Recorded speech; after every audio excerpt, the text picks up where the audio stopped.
a.m. Tuesday, March 3rd. This is a meeting of the Public Safety Committee. I'd like to call the meeting to order and acknowledge that the press and the public have been duly notified of the meeting in accordance with the Freedom of Information Act. First item of business is citizens' comments, all comments. We don't have any, right? No, sir. Yeah. And then approval of previous meeting minutes in the packet is meeting from February 3rd, 2026. Do I have a motion to approve? So moved. I'll second it. And any comments or changes? Nope. All those in favor? Aye. It's approved.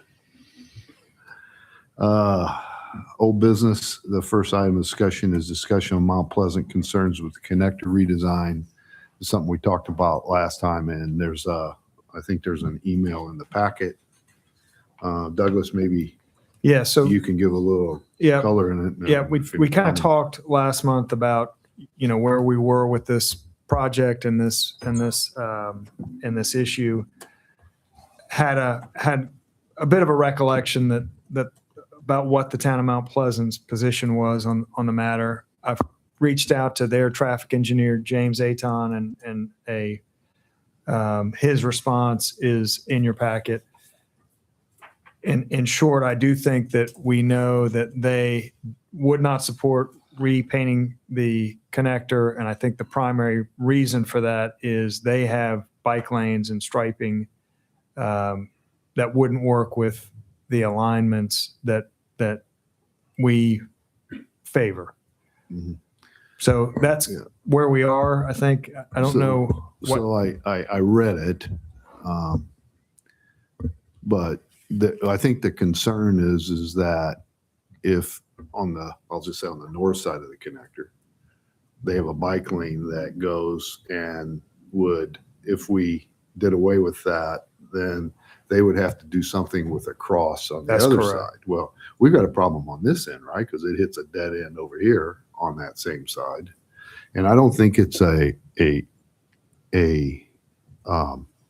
issue that couldn't be engineered or designed around to get bikes to the other side of the road, either if it's at rifle range, right, to have a crosswalk there.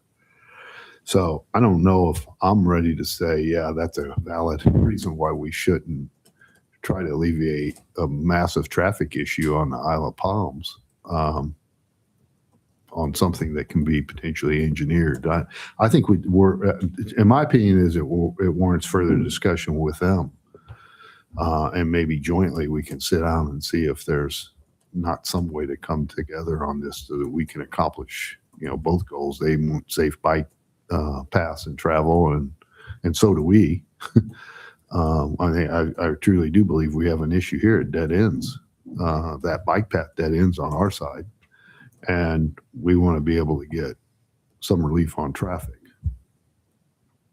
So I don't know how we do that, but my recommendation is that we would sit down jointly to try to see where we can come together on it. David, do you have any comments on it? I think you covered mine, the same issue. The bike lane's dead end on our end, so it doesn't make any difference where they dead end, whether it's our end or their end. It's still a problem. And I think when I looked at your letter, you had said we wanted to go back to the old striping, which was not what the intent was, because our intent was to keep the bike lane, but just have it on one side, where in the old striping didn't have a bike lane. Yeah, the old configuration didn't have a bike lane. Yeah. And I think that's when it got pushed back to Mount Pleasant before. I think they were under the impression we wanted to return it to its old. But now. But his comment is addressing the bike lane that already dead ends on our end. So whether it dead ends on our end or their end, I don't think it's kind of his argument really doesn't justify not looking into this further. That's what I kind of agree with John is,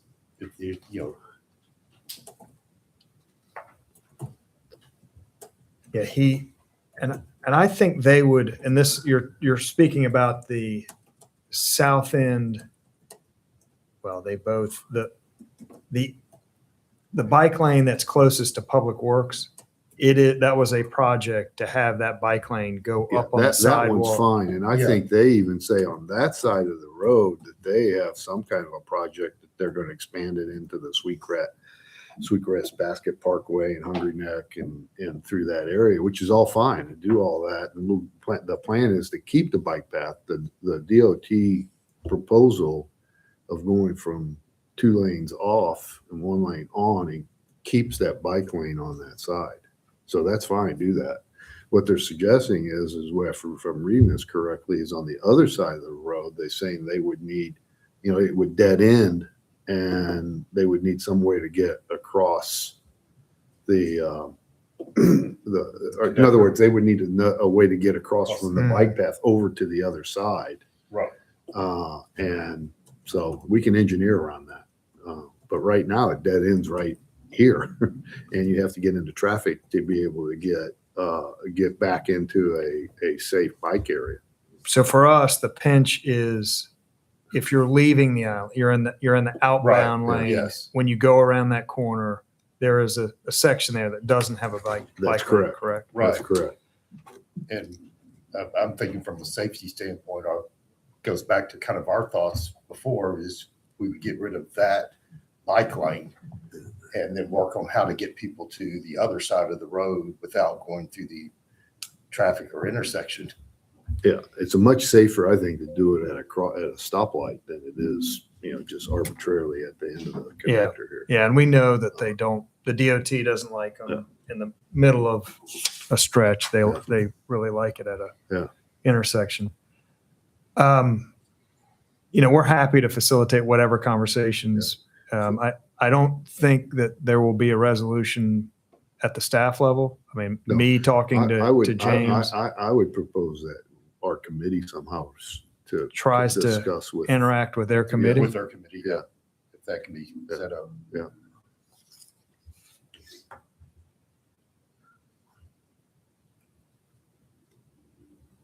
If we could get some dates and times when they're available to do that, it'd be I think that's the next step from my view. Okay, let me ask about arranging that. Okay. The next item is discussion of AI traffic signal software RFP. The RFP's in the packet. It is in the packet. It's not out yet. I think we're at a point where it's ready to basically go out if you all are I agreeable. mean, I with really it. didn't see anything in it that I had any comments on. I thought it was good. I thought it was- Yeah. Looked good to go. Okay. Yeah. Okay, we'll put that out Okay. and let you know when we get responses to that. Update on painting of crosswalks at 43rd and 46th Avenue. I do not have, this is work still to be done. We need to get bids out for this work. Hasn't happened yet, but we'll continue to work on that. All right. Keep that on the agenda for Yep. next time, just to keep it in front of us. Yep. The discussion of public safety related matrix recommendations, I saw that in the packet, there's the list of items. Seems to be sorted. It is prioritized. just your committee. Mhm. And I'm not sure if the chiefs have had a chance to meet on this, but I would like for you two to kind of get together, bubble up top 5 suggestions. I think we've kind of talked about doing that with. Well, so The I other don't know if thing you've is had a there's some chance of to- them are closed, I think. So put red on the ones that are closed out and done. We've already, And there's at address least them. one that we cannot legally do. So and then we put can that close down, that just out too. close that out and the reason why. Like some of these golf cart things and a lot of things that we've done already. Right. That's why I would just go through and just, let's get those off the list and then see what's left. Easy enough. We'll do that. Yeah. We'll Any Clean other this up. comments on that, David? Or, yeah. No, not really.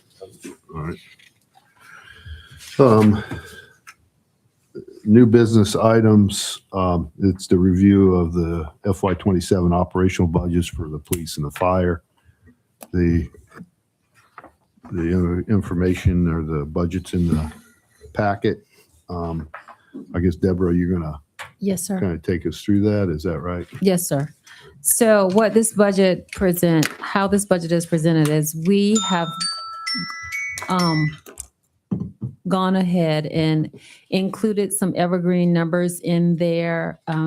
The final discussion hasn't been presented to council yet, but we wanted to show what Evergreen was proposing so that we can see how these numbers will affect the current upcoming budget as well as future years. This budget is a little bit different than what you guys are normally accustomed to. You normally see about 4 years of future projections, but we included it up to 2036 so you can see how it will affect us up for the next beach project. We just wanted to make sure that all the costs were in there that we were currently projecting. This, I'm going to start with the police department. So it does include some evergreen percentages. It also includes a regular 2.8% COLA and 3% merit that will take place in January 1st of 2027, which is the normal increase.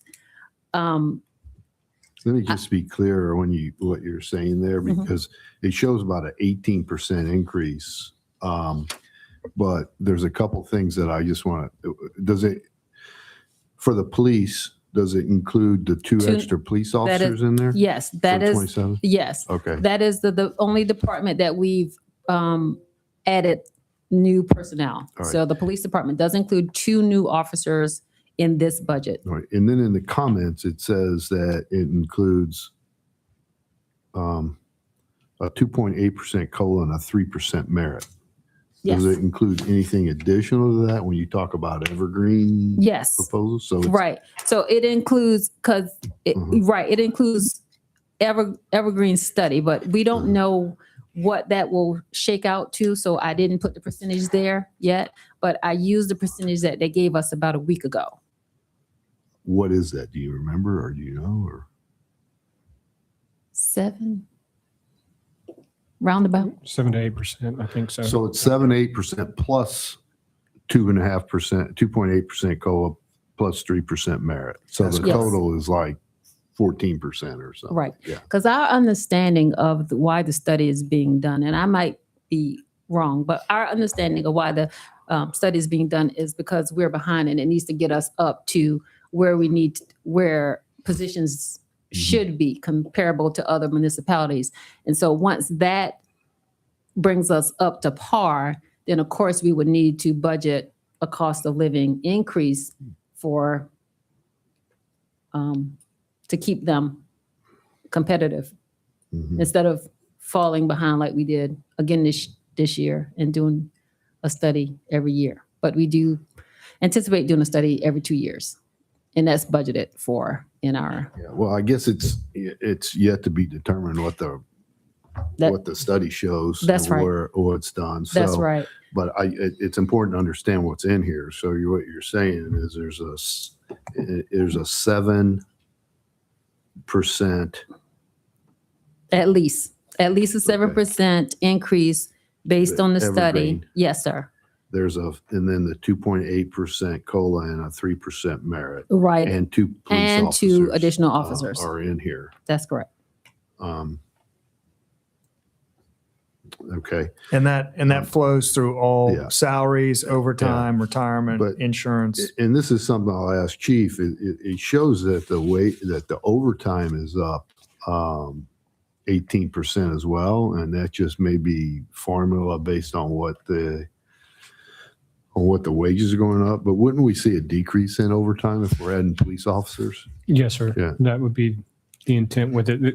That's part of the reason we're asking for them is we're kind of overworking our folks now. And Yeah. so this would help us to reduce So- that overwork. So that's something that we need to look at is that Okay. the amount of overtime that's being budgeted here as well, just on if the premise is that we're going to add people to reduce overtime, then we should reflect that. Fair point. Okay. Before we get off the wages, I guess, David, do you have any, I mean, that's most of the budget. That is most of the Well, that budget. is. Yes. So, Yeah, so my question came in, really comes like the merit promotion. So merits are generally based on, you have a percentage of turnover. And so even though we're a smaller department, so we can't get average numbers that you would in a big organization, your merits really don't affect your budget because of your turnover of losing senior people, bringing in new people, and the increase. So adding that to the budget cycle just didn't make sense to me. Well, no. So you can get a 2.8% Cost of COLA, living. cost of living, Right. but then you can also get what do we have here? 3% merit just based on performance. Right. But David's saying just turnover would naturally kind of work Compensate. itself out in that higher paid employees would retire. I just don't know that we maybe have one or two, I have one in my department. kind of that one a year. in 2 years is eligible to retire.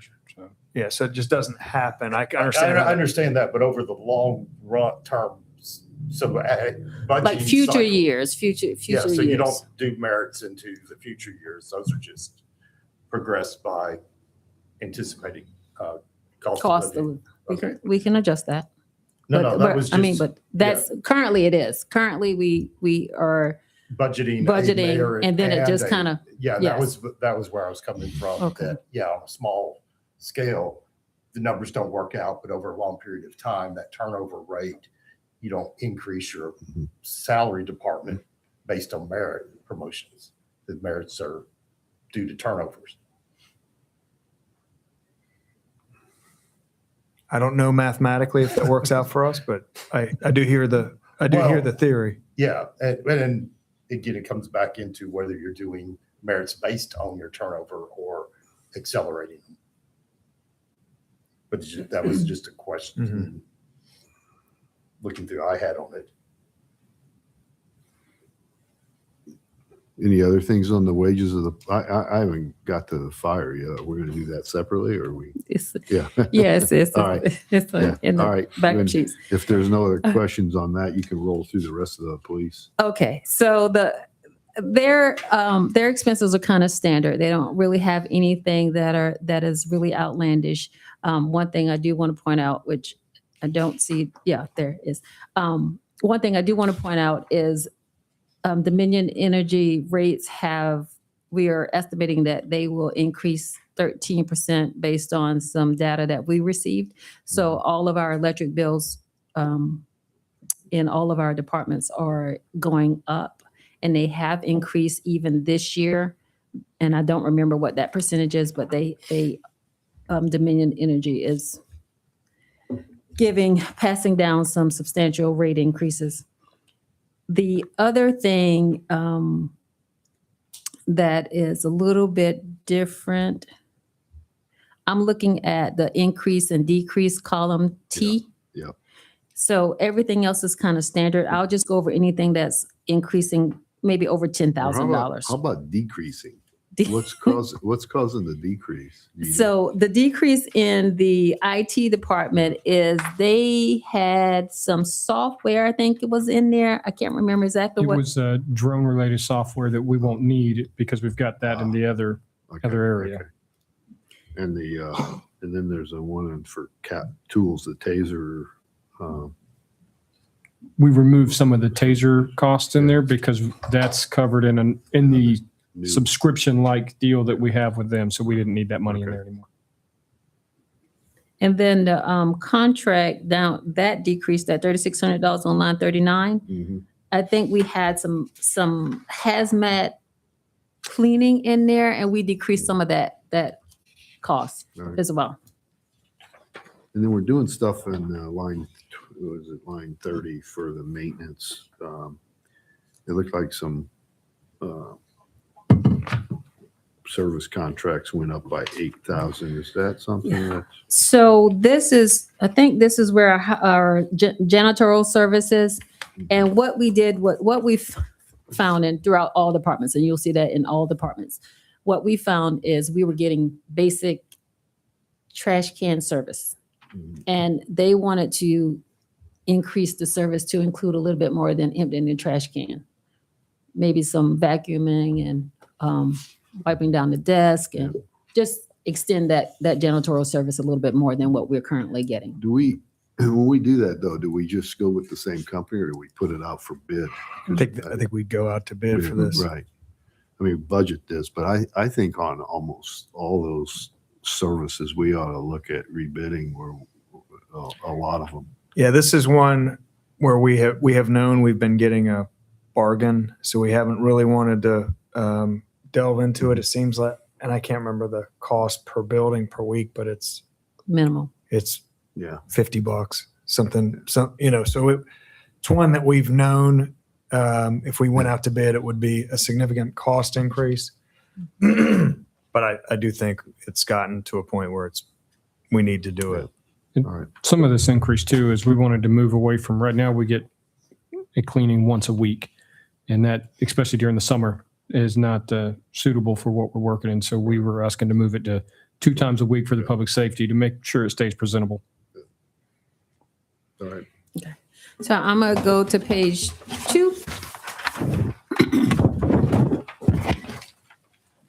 And still focusing on column T.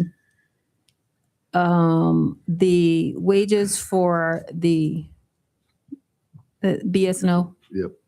BSNO, I think we now have a full-time person. I think that's why that increased. We've kept 1 year round throughout the year to help with signs and things like that. And that's where it caused that increase. And then we were anticipating that some of them would return. And when they return, they get an increase in how much we pay them.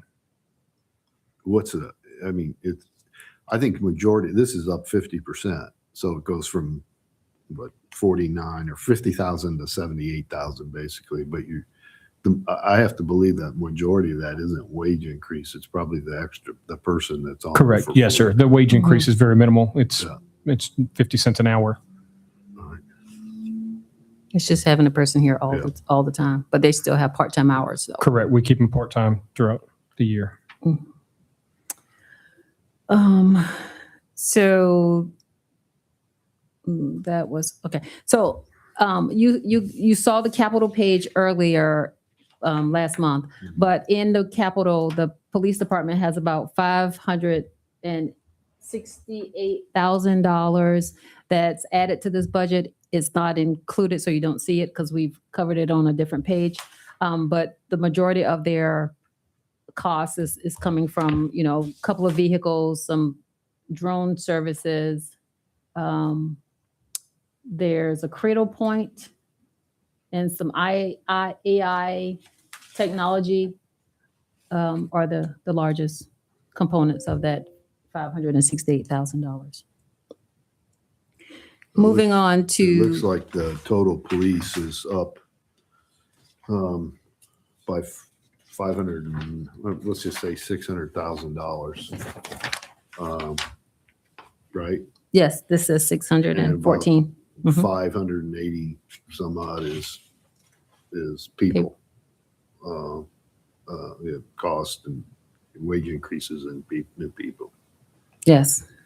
And this Okay. this is very fluid. So, as council makes decisions and as we continue to go through it and fine tune it, these numbers will change, maybe for better, maybe for worse, but they are prone to change. Before we get off, Dave, did you have any questions around staffing or anything or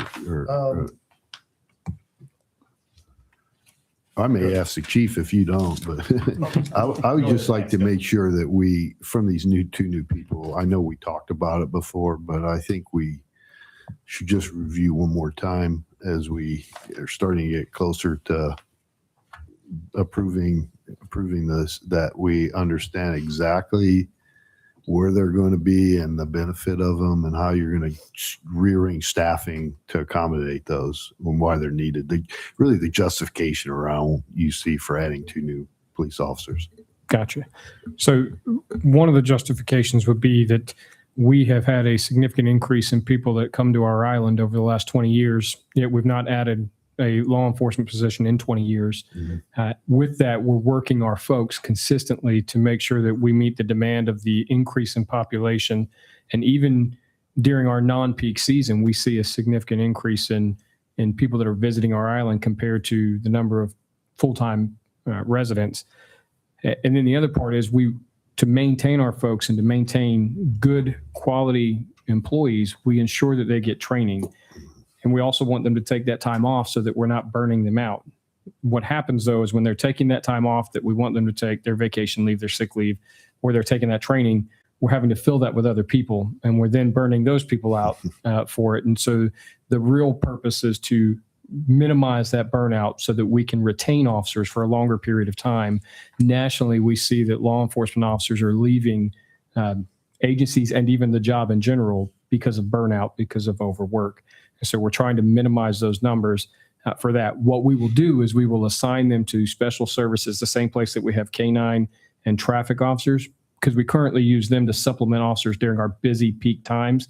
We look at when we get the most calls for service and when we do the most incident reports. And so we will use those officers during those times to minimize workload, and then we'll use them to cover when somebody's in training or when they're on leave. So you're currently staffed. Your staffing now is really 2 police officers and a So, sergeant correct. Yes, sir.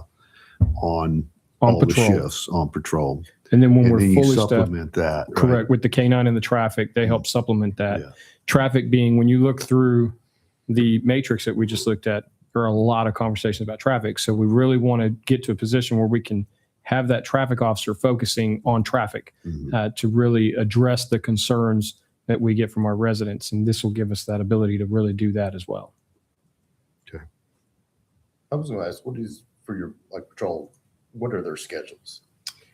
When you work just the patrol shift, you work a long week, which is 5 days. You work Monday, Tuesday, Friday, Saturday, Sunday, and you work a 12-hour shift, 6 to 6.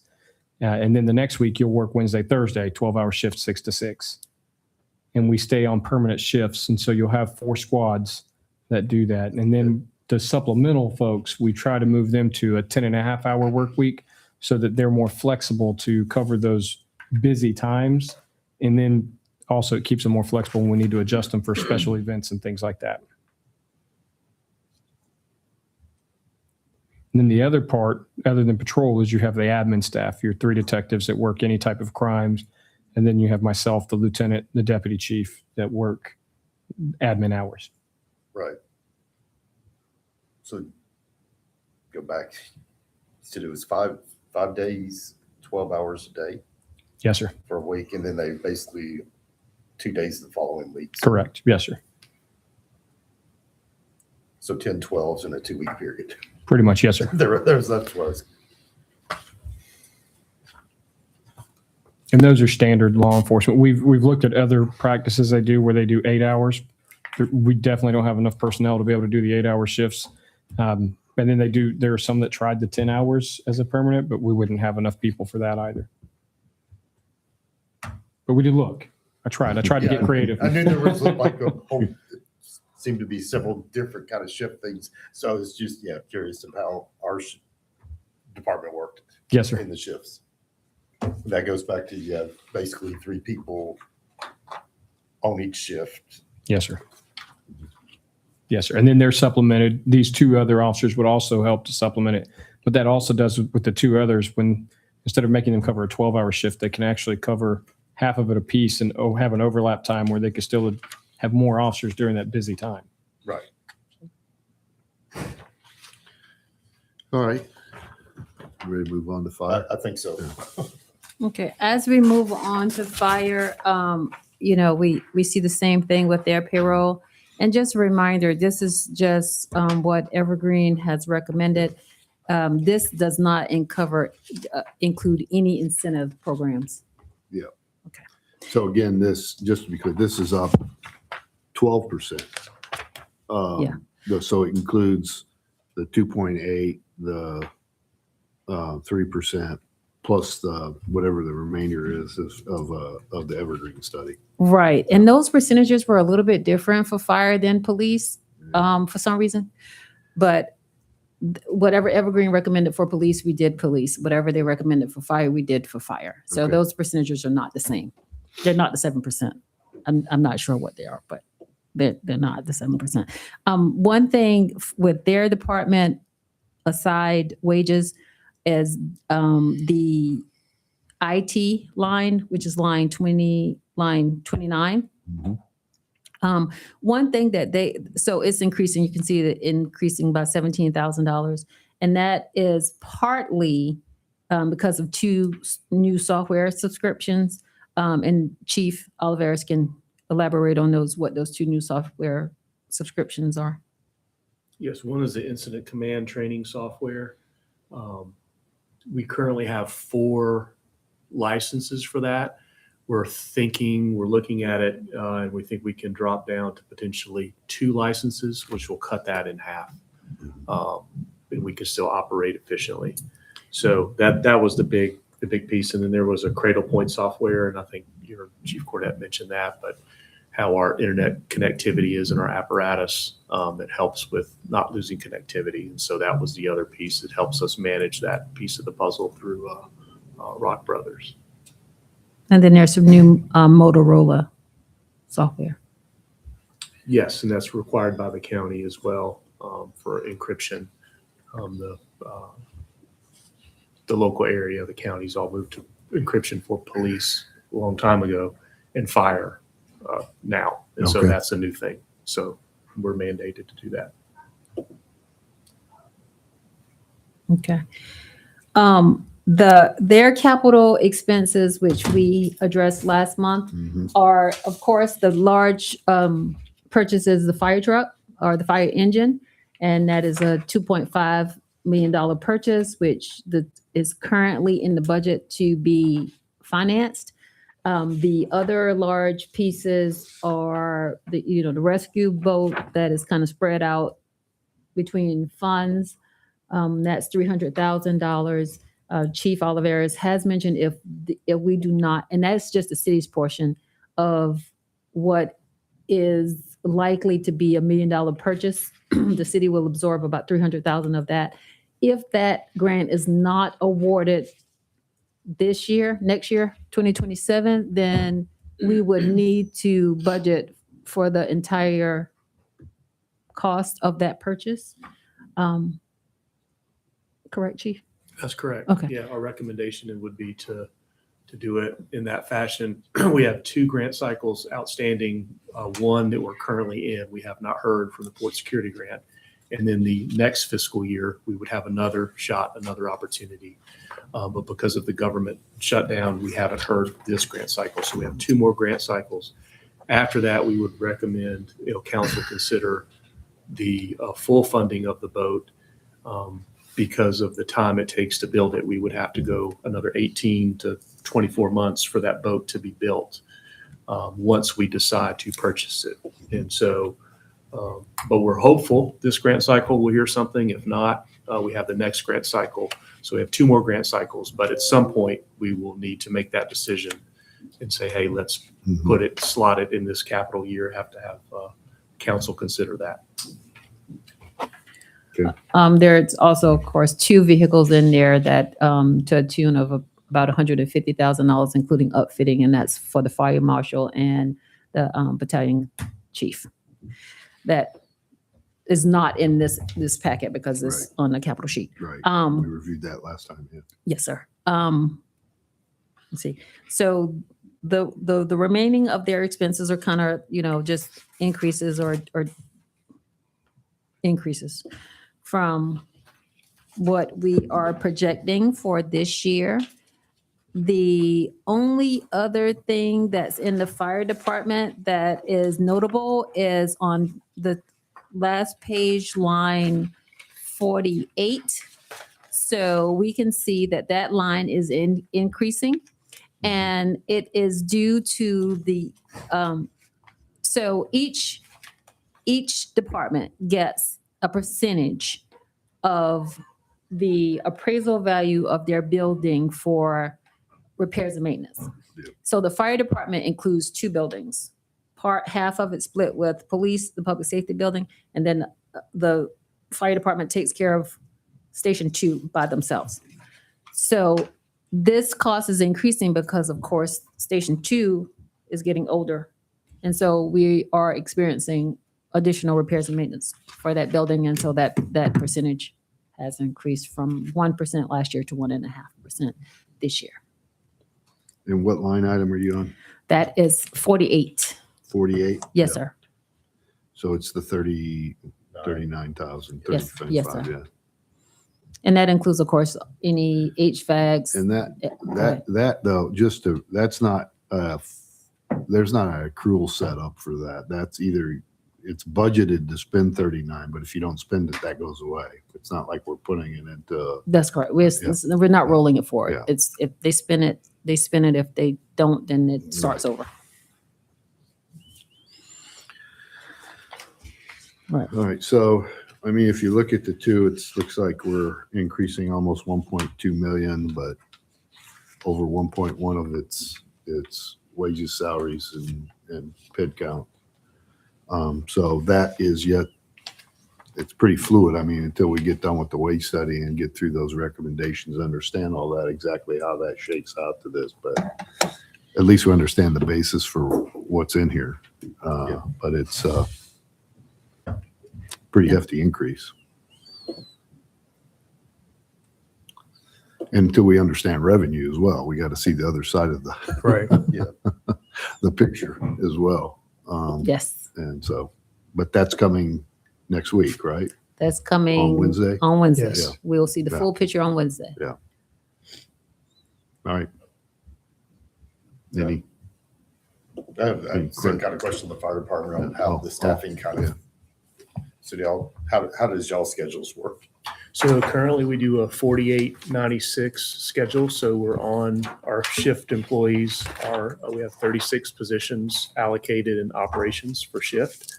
And so they'll work those 2 days in a row and they'll be off for 4. They'll return for another 2. So we have a 3-shift platoon model, shift A, B, and C. That's how we run that. And then we have a fire marshal, 2 deputy chiefs, myself, and a part-time administrative assistant in the office that do Basically the salary. Monday through Friday. Yes, sir.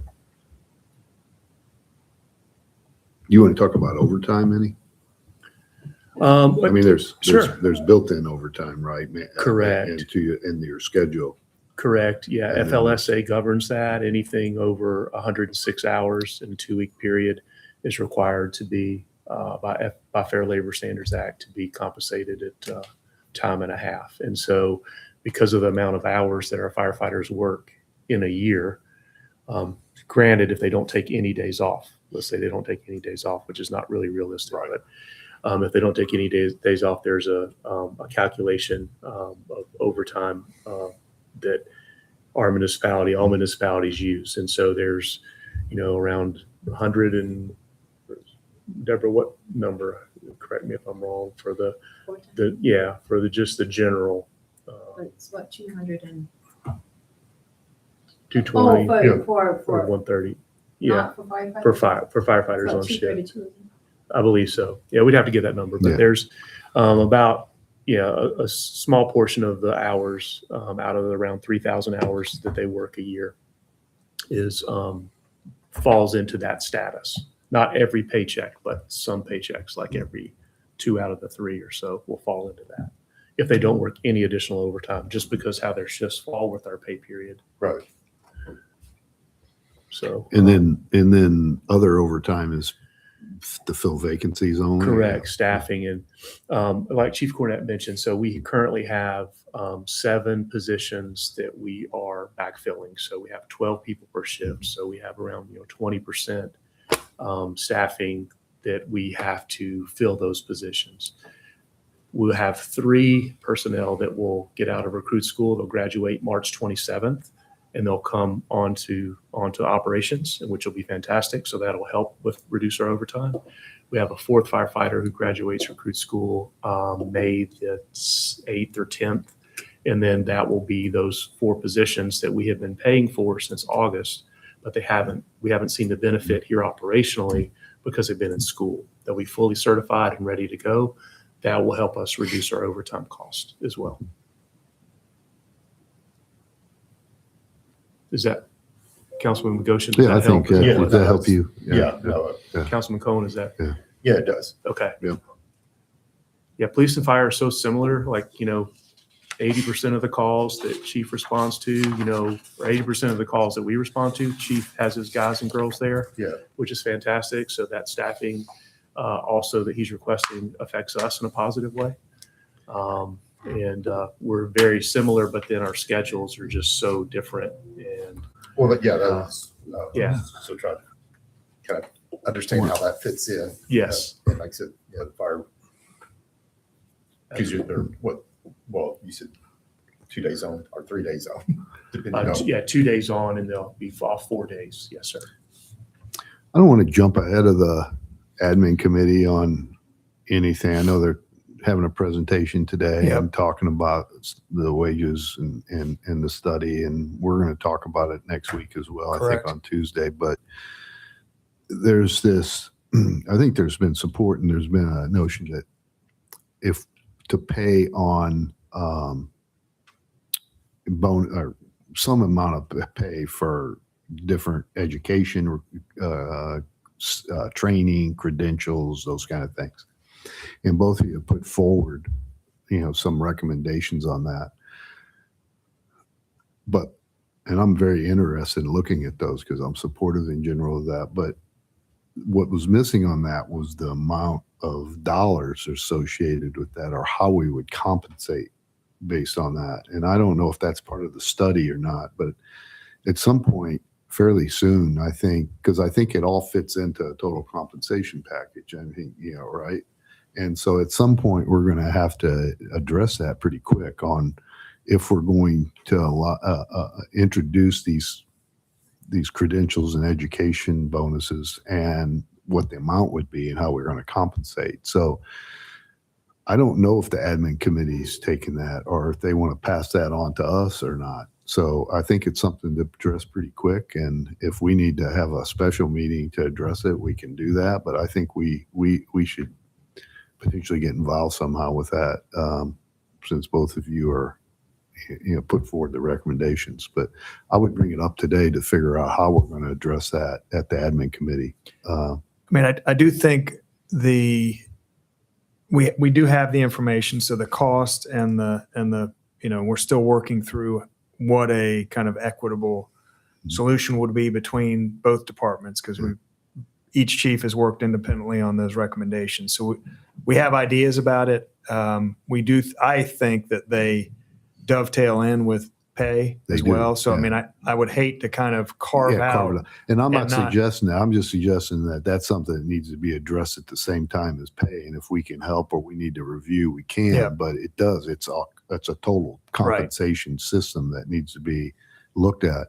But did Evergreen also give us information on what surrounding areas are doing in terms of these incentives? No, that's been the product of the Okay, chiefs. so you both have Yes. that. Are you going to be at the meeting this afternoon? and Yes, sir. talk about And that? I didn't send the information over fast enough. I had actually researched the agencies surrounding us, and we have a potential dollar amount for what it would cost for the proposal that I Mhm. put forward. I didn't get that to him quick enough to get it sent out, but the admin committee has a copy of it for today to discuss. Okay. But Yeah, so and we're looking at those things. All and right. you'll have it. That'll be part of our budget Yeah. workshop discussion as well. All right. So now I have another question going into. Sorry, I'm trying to get up to speed on some of this. So police and fire, y'all have the 25-step pay grades, 25 steps. How does the steps work per?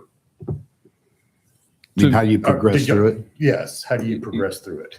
You okay if I take that? Okay. So the steps for us are ideally you come in at the years of service that you have already in our career field. And then each year that you stay, you get 1 step guaranteed for longevity. If you do well on your annual evaluation, your merit is the next step. So you could potentially get 2 steps each year, depending on how well your annual evaluation goes. Okay, so and that kind of tied to me back to the incentives of, would you get a step increase as an incentive Mhm. as part of your And I think that'll be part of training? Is the, that how? so the discussion today for the admin committee, I think we'll kind of go around that and how we're looking at it. I presented 2 different types of ideas in mind. One was just a percentage and one was using our step plan to give those percentages to just to maintain that.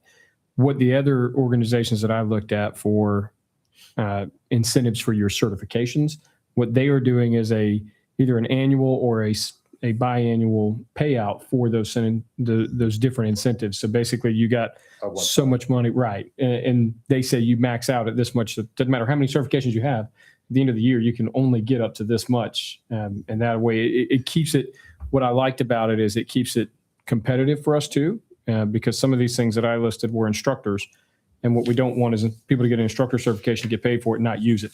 And so we would make it a competitive thing where we say only so many instructors in each area, and everybody else will go on a wait list. And Councilman Cohen, just to kind of on fire, we do it a little bit differently currently, where people, if no matter how much experience they have, they're brought in at step number 1. So if a firefighter could have 10 years of experience in another state or within South Carolina, and they come in at the firefighter rank and they're compensated at that entry-level firefighter. So we currently don't have that ability to do that. I would like to operate similar to PD to make sure we're the same there. But in order to do that, I mentioned this to Janice. I said my thought on that would be for us to be able to catch up for those employees who are currently here, who came with service, to ensure we compensate them because they've chosen the city, they've been loyal, they've stayed here. And then for new employees, we adopt what the police department does. And of course, that would be a budgetary impact. We do find that on our step scale, because it's 25 years for us, our retirement is now 28 years. So the 25 is no longer, doesn't meet the mark how it was initially designed. And then if employees get 1 step for longevity, 1.4%, and they get merit and another 1.4, like Chief said, they move, get 2 steps. And so basically in 12 years, they could be maxed out, and then they would not receive their longevity or their merit. They would just receive their COLA. And that has already happened to 2 of our employees. And so it is pretty difficult, I would say, for when an employee is here of 30 years and they have done a great job and we write an eval on them, but they don't get a reward for that, that longevity with the city. Now, So when they shift into a grade, the promotion into the next grade, how does that? We keep them on the step that they were in. So if you were at step 5 in a P01, which is our police officer, and you promote to detective or corporal, then you would go to step 5 in grade 2. Correct. Yes, sir. and sometimes when the grades are adjusted, like last year, some employees moved back on the scale, Okay. even though they received an increase because the scale itself migrated north and moved, higher. Well, that's what I was wondering So- is a lot of times with, again, going back to my government is you got a 6% promotion to take into a new. So wherever you backtracked, which again gets to your question of that's why you only have 25 steps, because if your state is a level 1 for your career, after 25 years, there's a reason you're still at level 1. You would move into a higher position, backtrack. And so to get to the end of the scale generally takes longer than 25, not accounting for. So that was kind of. I see so the way our steps are set, it's a 10% increase for promotions in the police department. And so it basically, each one of those steps is at a 10%, but it doesn't take you back to the start. I see what you're saying. We would have to rework the entire step program to make that, which what we don't want is that you wind up getting, it'd take more work. We could do it, but it'd take a lot more math than I'm capable of doing at this moment. Right. So yeah, we max out pretty quickly. It'd be interesting to see if Evergreen provides a recommendation on that with the retirement being 28 years and then how we give 2 steps. I think we moved through the step plan quicker than maybe it was designed potentially.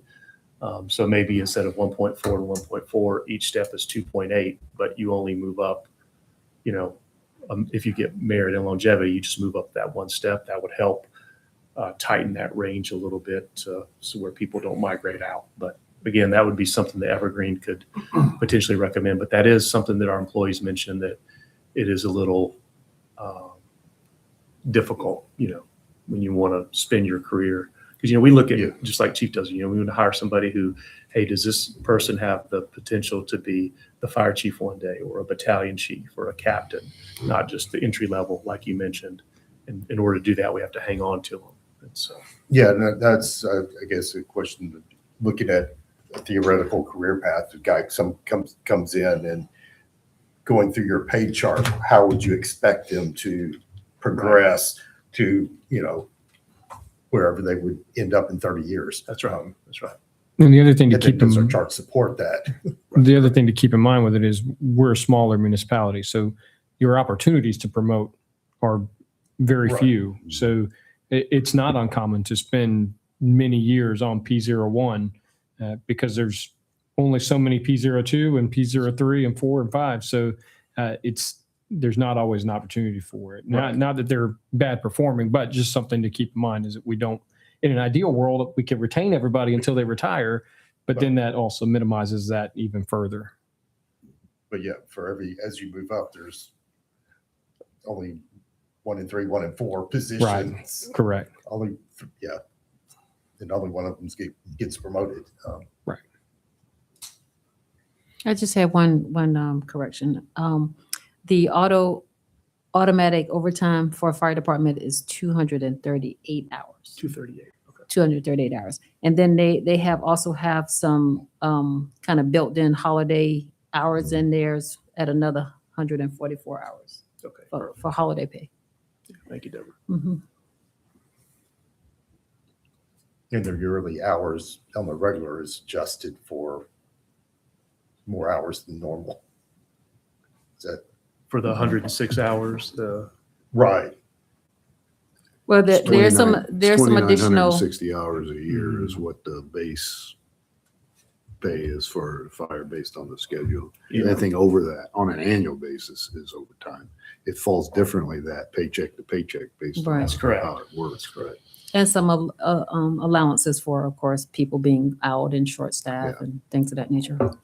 Yeah, for instance, like, Colleton County, who's a comparison, I believe, in this study, we had 4 employees migrate on to Colleton County. They calculate overtime anything after 40 hours a week. Yeah.